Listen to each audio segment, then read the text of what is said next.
95-та година. Това е отдавна, аз съм бил на 4. Тогава в Стралджа имаше конкурс с песните на Вълкана Стоянова. От музикалното училище се събират учителския съвет да предложат различните преподаватели, защото тогава бяха доста по народно пеене, да си предложат всеки от своите ученици, кой да отиде на конкурса. Нали? Може да са всички. Основно се предлагат ученици, които са с тракийска фолклорна област. Нали? Или логично, за там. Да. Сашка Ченкова тогава беше заместник директор на музикалното училище и тя имаше много малко ученици. От своите ученици тя предлага аз да отида.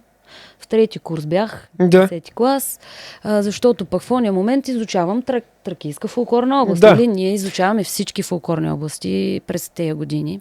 Точно тогава пеех Тих вятър вее, Димитър кара гемия. Това са песни, нали, на Вълкана Стоянова. Да. Изучавам Тракия, ама изучавам нейните песни. Тогава аз не го знам това нещо. Аз го разбирам след като завърших години по-късно.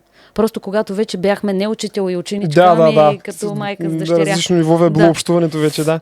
Абсолютно. Предлага мен и естествено учителския съвет казва, не, Иванка, тя е от Добруджанка, тя е гадоларка, нали, втора специалност пеене. Няма никакво значение кой как пее. Всъщност, пак то точно това има значение според мен, когато музикалното училище ще се представи със своите ученици на един такъв конкурс. Вълкана Стоянова беше в журито.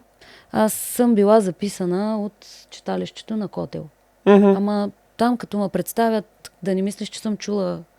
Аз излизам с носията на музикалното и с съпровод на кавал, нали, ученик от музикалното. И сега да ни прозвучи нескромно.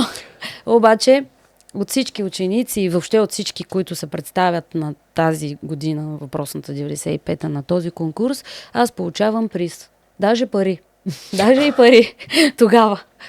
Не помня. Но си спомням, че след конкурса, една седмица по-късно, директора Ташо Барулов ме повика в дирекцията да ми каже, че аз трябва да мина през касиерката и да дам, не помня, някаква част от тази парична награда за музикалното училище. След това аз имах урок при Сашка Ченкова и тя ми се скара и каза, там няма да отиваш. Аз чак се притесних, нали, защото как сега директора ми казва, директора казва, тя пък е заместник директор, нали, както и да е. Но да ти кажа, пак има и такива моменти, в които ми се губят. След време тя като ми разказа това нещо, мен беше много странно. До някъде си казвам, благодаря ти, Господи, че въпреки всичко аз съм била на този конкурс и това се е случило. Защото пък Добруджа, Тракия, ама има ли значение кой къде се е родил? Ти моля да избереш къде ще се родиш. Но пък нещо като ти се отдава да го правиш, ти го правиш. Естествено, не случайно си взела и приз, според мен. Факт е, че Вълкана Стоянова е тази жена, която е била там в журито, е преценила, че от толкова много участници аз съм се доближила, може би по някакъв начин. Това, което...